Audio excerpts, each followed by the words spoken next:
नमस्कार, हिंदी साधन चैनल में आप सभी का हार्दिक स्वागत है।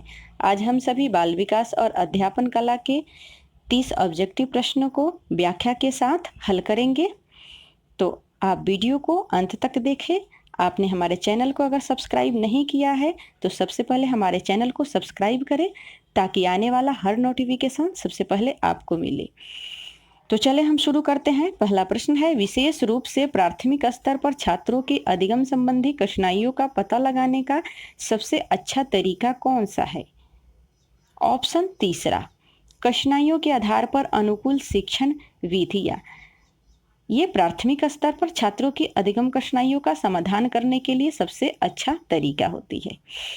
अगला प्रश्न है,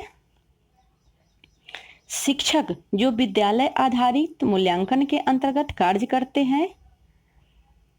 ऑप्शन देखेंगे। चौथा ऑप्शन सही है, व्यवस्था के लिए स्वामित्व की भावना रखते हैं। हल को देखेंगे।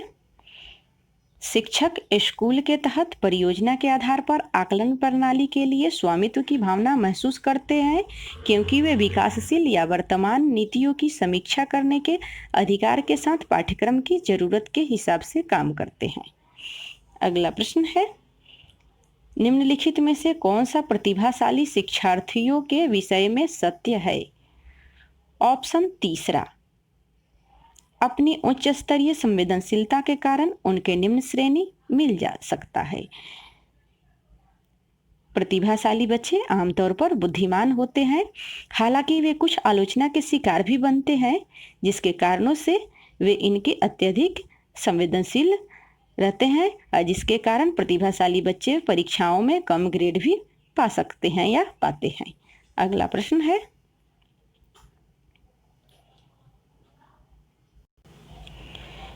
आउट ऑफ द बॉक्स सोच संबंधित है। ऑप्शन दूसरा, अपसारी चिंतन। अपसारी चिंतन से संबंधित है। अपसारी चिंतन की परिभाषा जेपी गिलफोर्ड द्वारा पेश की गई थी। यह एक सोच की प्रक्रिया को कारगर बनाने और विचारों को उत्पन्न करने के लिए संभव समाधान का पता लगाने के लिए एक व्यक्तियों द्वारा प्रयोग किया जाता है। अगला प्रश्न है, डैश के दौरान एक बच्चा तर्क करने, समस्या सुलझाने और सोच विचार करने की क्षमता विकसित करता है। ऑप्शन चौथा, बाल्यावस्था। बाल्यावस्था में बच्चों के तर्क शक्ति, समस्या सुलझाने और सोचने की क्षमता विकसित होती है। अगला प्रश्न है, एक शिक्षक एक कक्षा के कार्यों को एकत्र करके उन्हें पढ़ाता है, उसके बाद योजना बनाता है और छात्रों की जरूरतों को पूरा करने के लिए अगले पाठ को समायोजित करता है। ऐसा करके वह क्या कर रहा है? ऑप्शन तीसरा, अधिगम के लिए मूल्यांकन। प्रश्न में वर्णित गतिविधियां है। अधिगम के लिए आकलन है। मूल्यांकन की यह तकनीक कक्षा में अध्यापक से पहले उसके छात्रों के ज्ञान के स्तर का पता लगाने में एक शिक्षक की मदद करता है।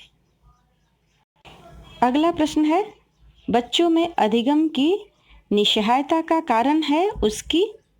ऑप्शन पहला, वे सफल नहीं हो सकते इस व्यवहार को अर्जित करना। व्याख्या को देखेंगे। किसी के द्वारा यह मानना है कि सीख ना पाना एक कमजोरी है, हालांकि वह कोशिश कर सकता है लेकिन सफल वही होगा। सरल शब्दों में कहा जाए तो जिसमें निस्सहाय होना सीख लिया है, बच्चों के बीच इस गलत आदत का मुख्य कारण उसकी हीन भावना या अक्रियाशीलता है। यह उसके व्यक्तित्व और स्कूल के प्रदर्शन पर नकारात्मक असर डालता है। अगला प्रश्न है, हम सब हमारी बुद्धिमत्ता, प्रेरणा, रुचि आदि के मामले में अलग है। यह सिद्धांत संबंधित है। ऑप्शन चौथा, व्यक्तिगत भिन्नता से। अगला प्रश्न है, बच्चों को समूह कार्य देना एक प्रभावी शिक्षण रणनीति है क्योंकि। ऑप्शन पहला, इस प्रक्रिया में बच्चे एक दूसरे से सीखते हैं तथा परस्पर सहायता भी करते हैं। अगला प्रश्न है, विशेष आवश्यकता वाले बच्चों को शिक्षा प्रदान की जानी चाहिए। ऑप्शन तीसरा, अन्य समान बच्चों के साथ। विशेष सामाजिक जरूरतों वाले प्रत्येक बच्चों में अधिगम की जटिलता या अलगाव ये किसी भी भावना को बिना भड़काए, बिना शिक्षण रणनीति और उपयोग करके सामान्य बच्चों के साथ शिक्षा प्रदान की जानी चाहिए। अगला प्रश्न है, निम्नलिखित में से कौन सा तत्व समाजीकरण का प्रमुख कारक है? ऑप्शन तीसरा, परिवार। परिवार बच्चों के लिए उसका पहला समाज है, जो परिवार के सदस्य उसके समाजीकरण के पहले सदस्य हैं। अगला प्रश्न है, बच्चों में समावेशन मुख्य रूप से किस पर केंद्रित है? ऑप्शन देखेंगे। ऑप्शन पहला, विशेष श्रेणी के बच्चों के लिए सूक्ष्म प्रावधान करने पर। अगला प्रश्न है, निम्नलिखित में से किस रणनीति को प्राथमिक विद्यालय के शिक्षक द्वारा अपने छात्रों को प्रेरित करने के लिए अपनाना चाहिए? ऑप्शन देखेंगे। पहला ऑप्शन सही है, अपने हितों के अनुसार लक्ष्य निर्धारित करने और उस दिशा में कार्य करने में मदद करके। अगला प्रश्न है, अपनी ही तरह के जीव को उत्पन्न करना किसके अंतर्गत आता है? ऑप्शन तीसरा, समानता के सिद्धांत के। अगला प्रश्न है, वाइगोत्स्की ने बच्चे के अधिगम में निम्नलिखित कारकों में से किसकी भूमिका के महत्व पर जोर दिया है? ऑप्शन चौथा, सामाजिक। अगला प्रश्न है, समाजीकरण का अर्थ है? ऑप्शन चौथा, सामाजिक मानदंडों को अपनाना। अगला प्रश्न है, वंचित समूहों के छात्रों को सामान्य छात्रों के साथ पढ़ाना चाहिए, इससे संकेत मिलता है? ऑप्शन चौथा, समावेशी शिक्षा। अगला प्रश्न है, संवेग का प्रभावशाली तत्व है? ऑप्शन पहला, भाव। भाव संवेग का एक तत्व है जिसका प्रभाव व्यक्ति के मानसिक या शारीरिक व्यवहार में परिवर्तन का कारण होता है। अगला प्रश्न है, निम्नलिखित में से किस प्रकार का विकास जलवायु परिस्थितियों और आनुवंशिकता से प्रभावित हो जाता है? ऑप्शन पहला, शारीरिक। अगला प्रश्न है, शिक्षा के प्रगतिशील मॉडल के अनुसार एक बच्चे के समाजीकरण का उद्देश्य है? ऑप्शन दूसरा, बच्चों को एक समूह में सक्रिय भागीदार बनाना और सामाजिक कौशल विकसित करना। समाजीकरण एक बच्चे की अधिगम क्षमता को बढ़ा देता है। यह बच्चे के स्वतंत्र रूप से सोचने तथा एक सक्रिय भागीदार के साथ साथ समाज का एक महत्वपूर्ण सदस्य बनने में मदद करता है। अगला प्रश्न है, एक शिक्षक अपने शिक्षार्थियों के विभिन्न अधिगम शैलियों के लिए अलग अलग कार्यों का प्रयोग करता है। वह निम्न में से किस सिद्धांत से प्रभावित है? ऑप्शन दूसरा, गार्डनर का प्रतिभा सिद्धांत। शिक्षक गार्डनर के कई बहु प्रतिभा है, इसे सिद्धांतों को प्रभावित करता है। प्रश्न संख्या 22, ग्रेड अंकों से कैसे अलग है? ग्रेड अंकों से कैसे अलग है? ऑप्शन दूसरा, विश्लेषणात्मक अंक और ग्रेड को दृश्य के आधार पर अलग अलग विश्लेषित किया जा सकता है। मूल्यांकन के संदर्भ में अंक मात्रात्मक मूल्यांकन तथा ग्रेड एक शिक्षार्थी के गुणात्मक मूल्यांकन का वर्णन है। अगला प्रश्न है, जो व्यक्ति नैतिकता के लिए नियमों का पालन करता है परंतु आवश्यकता पड़ने पर उसके नियमों को बदल सकता है?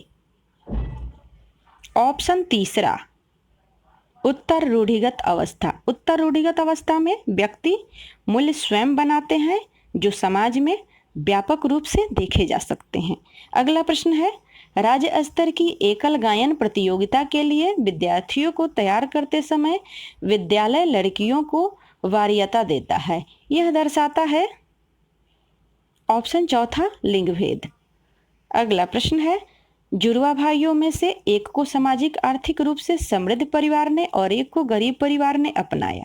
एक वर्ष के बाद निम्न में से उसकी बुद्धिमत्ता के बारे में क्या सबसे अधिक अवलोकित होने की संभावना है? ऑप्शन को देखेंगे।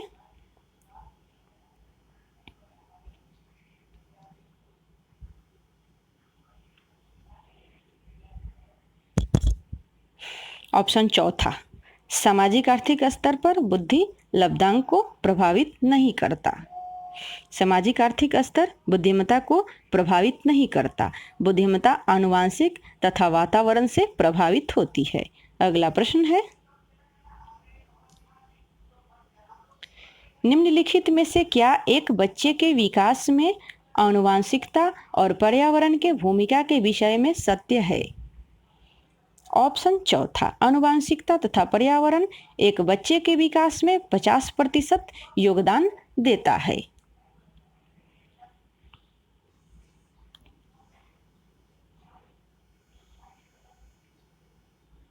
अगला प्रश्न है, अभिमन्यु नामक छात्र जो आर्थिक रूप से कमजोर वर्ग से संबंधित है, वह आरटीई अधिनियम के तहत एक पब्लिक स्कूल की चतुर्थ श्रेणी में दाखिल लेता है। कुछ समय बाद अभिमन्यु के सहपाठी गरीब पृष्ठभूमि के लिए उसे चिढ़ाते हैं। एक शिक्षक के रूप में आपको इस स्थिति में क्या करना चाहिए अगर आप नैतिक विकास के कोलहबर्ग के सिद्धांत का पालन कर रहे हैं? ऑप्शन देखेंगे। ऑप्शन पहला, छात्रों से कहेंगे कि वे अगर अभिमन्यु को परेशान करते हैं तो उन्हें दंडित किया जाएगा। अगला प्रश्न है, निम्नलिखित में से अधिगम को अभिप्रेरित करने वाला कारक कौन सा है? ऑप्शन चौथा, लक्ष्यों को प्राप्त करने पर व्यक्तिगत संतुष्टि। अगला प्रश्न है, निम्नलिखित में से कौन सा कथन सत्य है? ऑप्शन तीसरा, खेलना अनुभूति और सामाजिक क्षमता के लिए महत्वपूर्ण है। अगला प्रश्न और अंतिम प्रश्न, जोखिम उठाने की क्षमता के लिए लड़कों की अक्सर प्रशंसा की जाती है जबकि लड़कियों की अवहेलना की जाती है। यह एक उदाहरण है। ऑप्शन तीसरा, लिंग भेद का। उपयुक्त कथन समाज की दोहरी मानसिकता को प्रदर्शित करता है। घूस जमाना या जिद करना लड़के द्वारा किए जाने पर सही तथा लड़कियों द्वारा किए जाने पर बुरा माना जाता है। लड़कियों से यह उम्मीद की जाती है कि वह अन्याय तथा अनुचित को स्वीकार कर ले। तो आज के लिए बस इतना ही। अगले वीडियो में मिलते हैं, तब तक के लिए आप सभी को बहुत बहुत धन्यवाद।